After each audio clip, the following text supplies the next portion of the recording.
Good morning. আমার নতুন একটি ব্লগে তোমাদের অনেক অনেক স্বাগত। ঝোল বসিয়েছি আর এই যে মেয়ে সুজিটা রান্না করে নিচ্ছি আর মাকে পাঠিয়েছি উপরে মেয়ের কাছে। তো চলো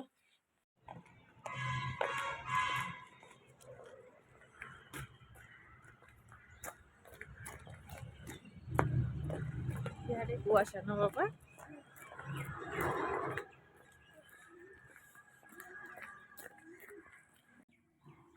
তো যাচ্ছি, দেখো ছেলেকে রেডি করে নিয়ে চা করে ফ্ল্যাক্সে রেখে তারপরে যাচ্ছি। গোপাল দিয়েছি আর এদিকে উঠোন টুঠোন ঝাড় দিয়ে ঘরটা সব ঝাড় দিয়ে ছেলেকে নিয়ে যাচ্ছি। এখন বাজে 8:10। তো স্কুলে আমি কেন যাচ্ছি সেটাই তোমাদের আজকে শেয়ার করব। অ্যাকচুয়ালি ছেলের ডায়েরিতে না লিখে দিয়েছে ওর প্রত্যেকটা দিন ওর যেতে লেট হয়, অ্যাসেম্বলি ও করতে পারে না, রোজ করতে পারে না। মানে এই উইন্টার সিজন শুরু হওয়ার পর থেকে ও অ্যাসেম্বলি করতে পারে না, মানে এত লেট করে যায়। তো ম্যাডাম এটা লিখে দিয়েছে যে তোমাদের বাচ্চাকে ঠিক টাইম মতো স্কুলে পাঠাবে। এটা আমার ছেলের দোষ না বা আমারও দোষ না, কারণ আমরা অনেকটা টাইম মতো মেনটেন করেই উঠি। কি হয় বলো তো, আমার বর ঘুম থেকে ওঠে না, ওর জাগনা থাকে তবু 5 মিনিট এই 2 মিনিট এই করে করে। তো সকালবেলা তো জানোই যে কতটা লেট হয়ে যায়। এটা মুখ টুক ধোয়া আছে ফ্রেশ হতে। তারপরে এই যে দেখো আমার ছেলের মানে ফ্রেন্ডদের মারা একসাথে স্কুলে দিয়ে তারপরে ফিরছি, এই টোটো করে আবার আসছি বাড়িতে। তো এসে আমার রান্নাবাড়ি সব করতে হবে, প্রচুর কাজ থাকে। তো মেয়ের কাছে আছে ওর ঠাম্মি, আর আমি এদিকে টোটো করে আসছি, যে বাড়ির কাছে চলে এসেছি। টোটো থেকে নেমে আবার একটু হেঁটে আমাদের ঘরে আসতে হয় বাড়িতে আর কি। এই যে দেখো গেটে দিয়ে ঢুকছি। এখন আমি বাড়িতে এসে পুজোর বাসন টাসনগুলো মাজবো। আর এই যে টবটা ঝুলিয়েছে, এটা সুন্দর লাগছে দেখতে। তো ঠাকুরের বাসনগুলো মেজে তারপরে ভাত বসিয়ে দিয়ে মাজবো। আর এই যে দেখো আমার শ্বশুর মশাইয়ের কি অবস্থা, যত না করা যায় উনি তত এগুলো সব কেটে কুটে কি করে। আমার একদম মন মেজাজ ভালো থাকে না এগুলো দেখলে পরে। প্রচুর চকলেট, তারপরে পান, আর এই যে দেখলে এগুলো সব কি বলবো আর বলো।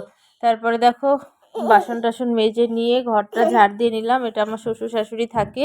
আর এই ঘরটা মুছে নিলাম, এখানেই আমাদের ঠাকুর ঘর। তো এটা আমরা ওই দিদিকে দিয়ে মোছাই না, আমরা নিজেরাই মুছি। তো মুছে নিয়ে তারপরে দেখো রান্নার দিকে বসিয়ে দিয়েছি আর এদিকে গুলো মুছে নিচ্ছি। তো ডানটা দিয়ে মুছি, প্রচণ্ড ঠান্ডা পড়েছে, এত কুয়াশা, মানে রোদ্দুরের মুখ হয়তো আজকে আর দেখা যাবে না। তো তোমাদের বলেছিলাম এক জায়গায় যাব, সেটা একটা কারণে আমার যাওয়া হলো না। তো রান্না দেখো ফুলকপি আলুর ঝোল করেছি, এখানে আলু ভাজা, করলা বেগুন ভাজা আর এমনি বেগুন ভাজা করে রেখেছি। আমার ছেলে খুব পছন্দ করে আলু ভাজা আর বেগুন ভাজা ভালোবাসে।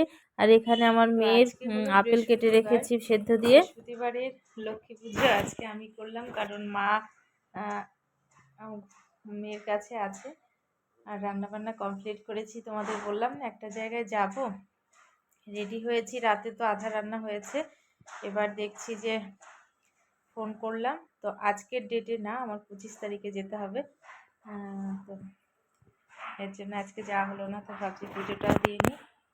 এই যে দেখো আমাদের ব্যাক ক্যামেরায় দেখাচ্ছি।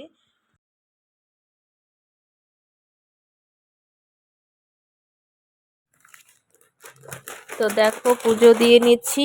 আর এই যে এখানে আমি না সেরকমভাবে বৃহস্পতিবারের পুজো দিই না, মাই দেয়, মা দিতে দেয় না আমাকে, যে মাই পুজো অর্চনা এগুলো সব করে। তো মার ভালো লাগে, মা করে, আর আমি টাইমও পাই না, রান্নাবাড়ির দিকে আমি থাকি আর মা পুজো এগুলোতে থাকে। তো এই ফুলগুলো সব গাছের না কেনা, আমাদের গাছে যে 2-1টা আছে সেটা এতটা হবে না, মানে 2-1 দিন চলবে। তো মালা কিনে রাখা হয়, তারপরে আমরা পুজো দিই। আর তো পাঁচালি পড়েছি। আর এই যেখানে চিনি কলা আর হচ্ছে আতপ চাল আর পানের একটা খিলি দিয়েছি দেখো। এই যে যাচ্ছি ডিউটি এখন, ভাল লাগছে না, মনটা খুব খারাপ লাগছে একটা কারণে। আজকে রোদ উঠেছে।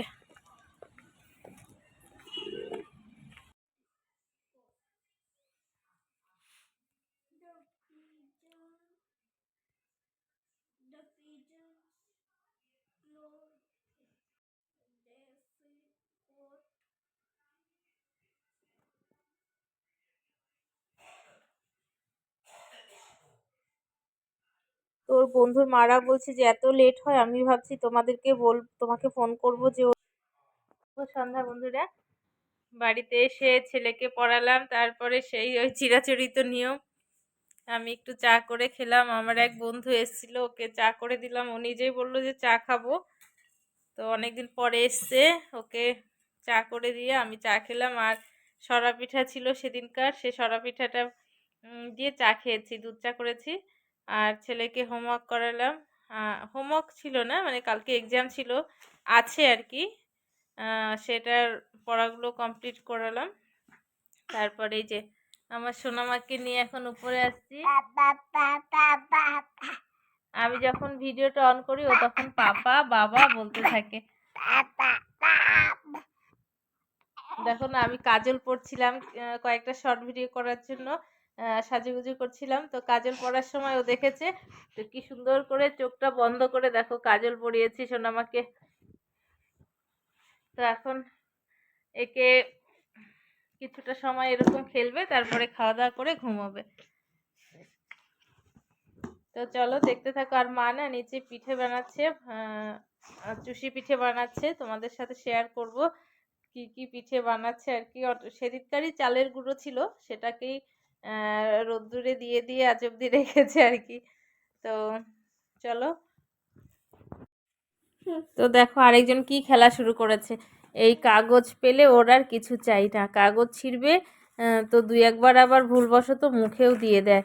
তো এটা নিয়ে একটু চুপচাপ আছে, খুব দুষ্টুমি করছে, শুধু নিচে মেঝেতে নামবে, মেঝেতে নেমে হামাগুড়ি দিবে এদিক ওদিকে, তাই আমি এটা দিয়েছি। ওই দেখো আবার মুখে দিচ্ছে, দেখেছ? তো আজকে আর ঘুমের বালাই নেই, কখন যে ঘুমোবে কে জানে। এদিকে দাদা ভাইয়ের আসার সময় প্রায় হয়ে গেল, তারপরে দেখো খাওয়াবো। আর এই যে দাদা ভাই চলে এসছে, তারপরে ঘুমিয়ে পড়েছে, এই যে খাওয়া দাওয়া কমপ্লিট, মেয়েও ঘুমিয়ে পড়েছে, ওর বাবা ঘুমিয়ে পড়েছে। তো আজকের মতো এ পর্যন্তই, আবার দেখা হবে নতুন একটি ব্লগে। ভালো থেকো, সুস্থ থেকো সবাই।